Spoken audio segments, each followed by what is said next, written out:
Hello दोस्तों।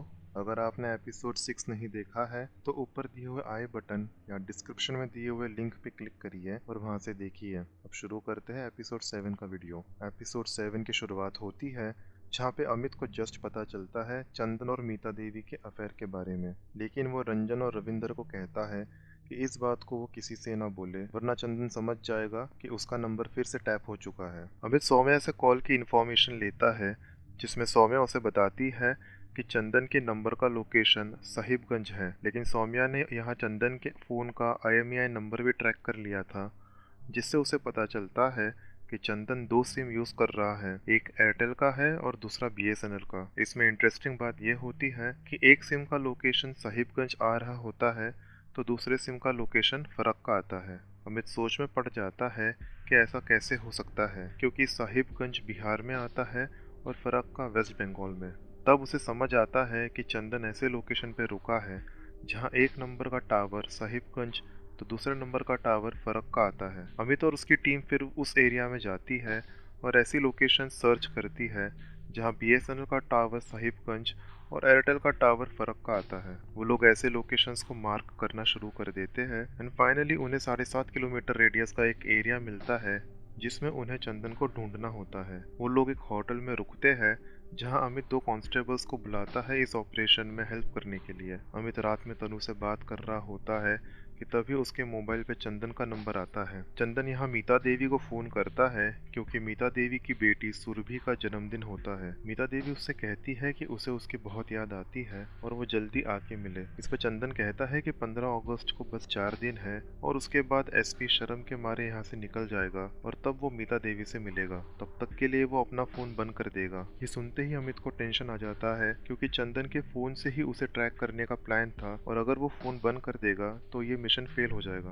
अमित तभी दिमाग लगाता है और चंदन के नंबर पे कॉल करता है। अननोन नंबर देख के चंदन फोन कट कर देता है, लेकिन अमित के फिर से कॉल करने पे वो उठा लेता है। अमित बिहारी टोन में उससे बात करता है और अपने आप को एक पुलिस कांस्टेबल बताता है और बोलता है कि वो चंदन की ही कास्ट का है और बोलता है कि च्यवनप्राश को पकड़ने में चंदन के ही करीबी आदमी का हाथ है। चंदन नाम पूछता है लेकिन अमित बोलता है कि वो कल सुबह 10 बजे फिर से कॉल करेगा और बताएगा, और वो फोन कट करके स्विच ऑफ कर देता है। यहाँ चंदन फिर से नंबर पे कॉल ट्राई करता है लेकिन वो स्विच ऑफ आता है। यहाँ अमित ने अपने दिमाग से चंदन का फोन स्विच ऑफ होने से बचा लिया। दूसरे दिन वो सभी लोगों के फोन पे पैरेलल लिसनिंग शुरू कर देता है ताकि वो लोग भी सुन सके उसकी और चंदन की बातें। अमित कहता है कि सिर्फ बातें ना सुने बल्कि बैकग्राउंड में क्या आवाज आ रही है वो भी सुने, जिससे वो लोग एरिया का अंदाजा लगा सकते हैं। यहाँ कांस्टेबल अजीत एक गांव वाला बनकर डॉक्टर वीरेंद्र को झूठा बहाना देता है और उसको अपने साथ लेके चले जाता है। जैसे ही घड़ी में 10 बजते हैं अमित अपना फोन ऑन करता है और ऑन होते ही चंदन का फोन आ जाता है। अमित चंदन से बात कर रहा होता है और बाकी लोग भी अपने मोबाइल पे उनकी बातें सुन रहे होते हैं। सब लोग बैकग्राउंड में आ रही आवाज को सुनते हैं, जैसे कि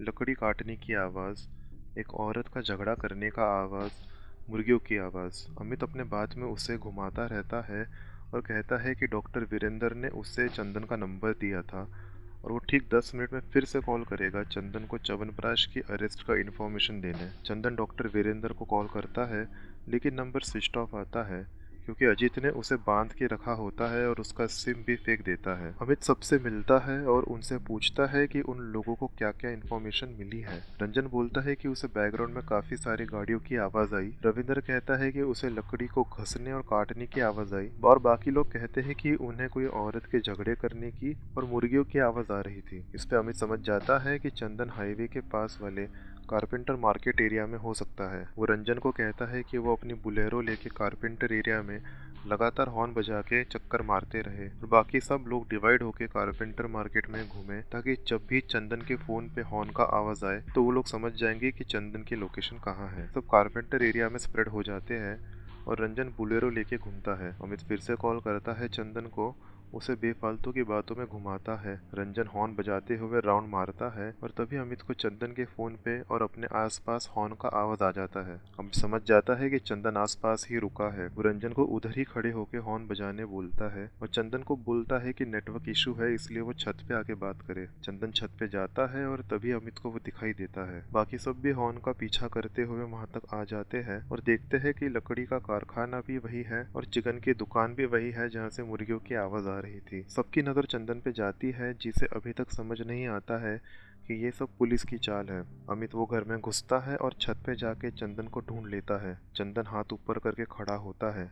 जैसे अमित चंदन के पास जाता है, वो अमित का हाथ झटक देता है और वहां से भाग निकलता है। अमित और उसके साथी चंदन का पीछा करते हैं और चंदन पूरे मार्केट में भागता रहता है। भागते हुए वो रेलवे लाइन क्रॉस करता है और मेन रोड पे आ जाता है। एक आदमी की कार लेके वो भाग रहा होता है कि अमित उसका गला पकड़ लेता है। थोड़े दूर जाके वो रास्ते में रखे ड्रम से टकराता है और वहीं पे अमित उसे पकड़ लेता है और अपने गाड़ी में बैठा के वहां से निकल लेता है। बीच रास्ते में अमित डीआईजी पासवान को फोन करके बताता है कि उन्होंने चंदन को पकड़ लिया है। डीआईजी उसे कहता है कि उसे जल्दी से शेखपुरा वापस ले आओ और वो कहता है कि तब तक ये बात किसी को नहीं पता चलनी चाहिए, वरना उसके गैंग वाले बीच रास्ते में हमला करके उसे बचा सकते हैं। फिर से गाड़ी में बैठ के जब वो लोग जा रहे होते हैं, तभी अमित को फोन आता है मुक्तेश्वर चौबे का, जो अमित को कॉन्ग्रेचुलेशंस बोलते हैं और बताते हैं कि न्यूज में आ गया है कि चंदन को पकड़ लिया गया है। अमित को समझ नहीं आता है कि मीडिया में ये न्यूज कैसे लीक हो गई है। एक जगह रुक के अमित, रंजन और रविंदर ये फैसला करते हैं कि पास के पुलिस स्टेशन से नई गाड़ी लेते हैं ताकि किसी को उनकी गाड़ी के बारे में पता ना चले, वरना चंदन के समर्थक उन्हें बीच रास्ते में ही मार सकते हैं। उसी टाइम चंदन गाड़ी में बैठे दोनों कांस्टेबल्स को घूस देने की कोशिश करता है।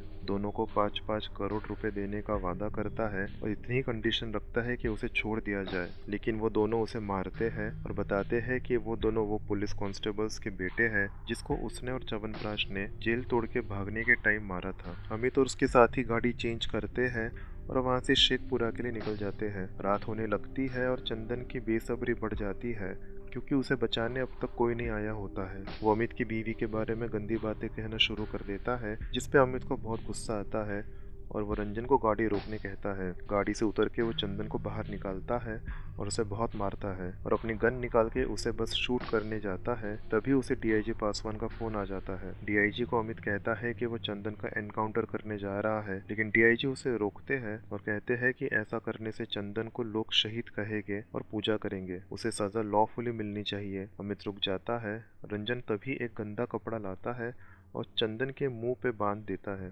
शेखपुरा पहुंचते तक सुबह हो जाती है। अमित जैसे ही चंदन को हैंड ओवर करने जाता है, तभी रविंदर आके उसे कहता है कि चंदन ने पूरे गांव वालों को डरा के रखा था, काफी लोगों को मार डाला था। एक बार अगर अमित उसे परमिशन दे तो वो चंदन को वही गांव में पैदल घुमा के उसका जुलूस निकालना चाहता है ताकि सभी लोगों से उसका डर चले जाए। अमित मान जाता है और चंदन के हाथ बांध के पूरे गांव में उसका जुलूस निकालते हैं, उसे चप्पल का हार पहनाते हैं और मुंह भी काला कर देते हैं। ऐसे ही 15 अगस्त आ जाता है और अमित अपने वादे पे खड़ा उतरता है, लेकिन बिहार उस टाइम पे क्रिमिनल से मुक्त नहीं हुआ था। चंदन का डर लोगों में रहे, इसलिए उसके गैंग वाले गांव में घुसकर हवा में गोलियां चलाते हैं ताकि लोगों में डर बना रहे। चंदन और च्यवनप्राश दोनों कोर्ट में मिलते हैं। दोनों के केस की सुनवाई साथ में होती है। चंदन का डर अब भी लोगों में इतना था कि कोर्ट में लाए गवाह अपने बयानों से मुकरने लग जाते हैं। जितने भी गवाह पेश होते हैं, सभी अपनी पुलिस को दी हुई गवाही से पलट जाते हैं। रविंदर और रंजन गांव में जाके सबको समझाते हैं और भरोसा दिलाते हैं कि चंदन के गैंग से प्रोटेक्शन वो देंगे, लेकिन कोई भी उनकी बात नहीं सुनता। सबको अब भी चंदन का डर होता है। रंजन आखिरकार च्यवनप्राश से मिलता है और उसे कहता है कि वो गवाही दे चंदन के अगेंस्ट, लेकिन वो भी मना कर देता है। तब रंजन उसे चंदन और मीता देवी की ऑडियो क्लिप सुनाता है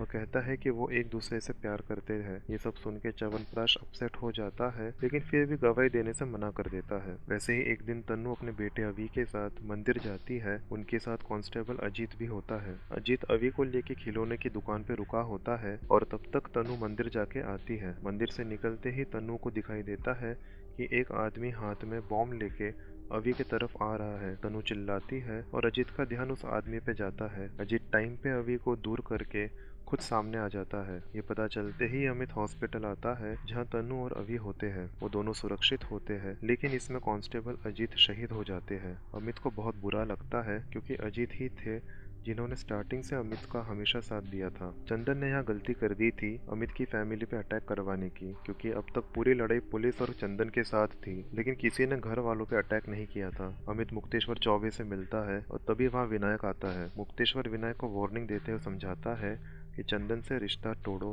और मीडिया में भी बता दो कि चंदन ने जो अटैक करवाया है अमित की फैमिली पे वो गलत है, ताकि उसकी कम्युनिटी के लोग चंदन का सपोर्ट देना बंद करें, वरना विनायक को आगे से पुलिस की कोई भी हेल्प नहीं मिलेगी। विनायक मान जाता है और मीडिया में आके बोल देता है कि चंदन एक गुंडा है और ऐसे आदमी को कोई भी सपोर्ट ना करे, बल्कि पुलिस की हेल्प करे ऐसे आदमी को सजा दिलाने में। ये सुन के वर्मा जी विनायक को फ़ोन करके सुनाते हैं, लेकिन विनायक बोलता है कि अमित लोढ़ा के पास वर्मा जी और काफ़ी लोगों के सीक्रेट इन्फॉर्मेशन है जो वो लीक कर सकता है, क्योंकि अमित ने उन सबका फ़ोन टैप कर रखा था। इसलिए विनायक भी वर्मा जी को चंदन से सारे कनेक्शंस तोड़ने की सलाह देता है। रंजन कुमार अब खुले हाथ से पहले मंत्री और बाद में डॉक्टर वीरेंद्र को मार देता है। अमित च्यवनप्राश से मिलने आता है और उसे बोलता है कि चंदन और मीता देवी का ऑडियो टेप बना के बाकी पुलिस वाले उसे मीडिया में देने की बात कर रहे थे, लेकिन अमित ने सबको मना किया, वरना च्यवनप्राश के बेटी की जिंदगी तबाह हो जाती। लेकिन अब अमित उसे धमकी देता है कि अगर उसने गवाही नहीं दी कोर्ट में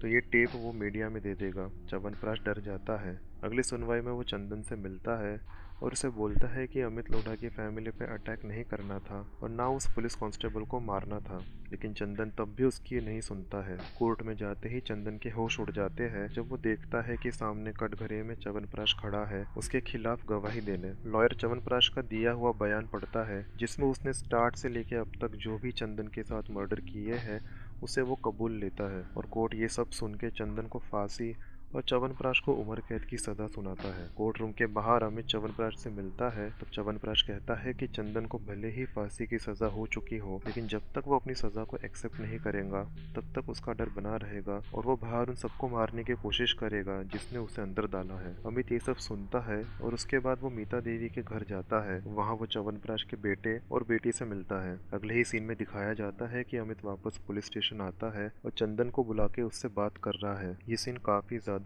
इंटरेस्टिंग है दोस्तों। यहाँ चंदन उसे कहता है कि वो हाई कोर्ट और उसके बाद सुप्रीम कोर्ट तक जाएगा और जब बाहर आएगा तब वो सबको ढूंढ के मारेगा। इस पे अमित उसे अपने फोन में खींची हुई फोटो दिखाता है। वो मीता देवी की बेटी सुरभि की फोटो होती है। चंदन फोटो देख के घबरा जाता है और तब अमित उसे बोलता है कि अगर दुनिया को पता चल जाएगा कि सुरभि चंदन की बेटी है तो लोग उसका जीना हराम कर देंगे। दोस्तों, सुरभि च्यवनप्राश और मीता देवी की बेटी नहीं बल्कि चंदन और उसकी पहली पत्नी की बेटी होती है। चंदन की बीवी उसे छोड़ के किसी और के साथ भाग जाती है। यही बात च्यवनप्राश अमित को कोर्ट रूम के बाहर बताता है, जिसका प्रूफ लेने अमित मीता देवी के यहाँ जाता है। और जब मीता देवी पानी लेने किचन में जाती है तब वो सुरभि से उसके पापा का नाम पूछता है, जिस पे वो चंदन महतो का नाम लेती है। अब चंदन समझ जाता है कि अगर उसने बदले की आग नहीं छोड़ी तो अमित सबको बता देगा कि सुरभि उसकी बेटी है और सुरभि की ज़िंदगी खराब हो जाएगी। इसलिए चंदन कोर्ट के द्वारा दिए पनिशमेंट को एक्सेप्ट कर लेता है और वहाँ से चले जाता है। और ऐसे ही दोस्तों अमित लोढ़ा ने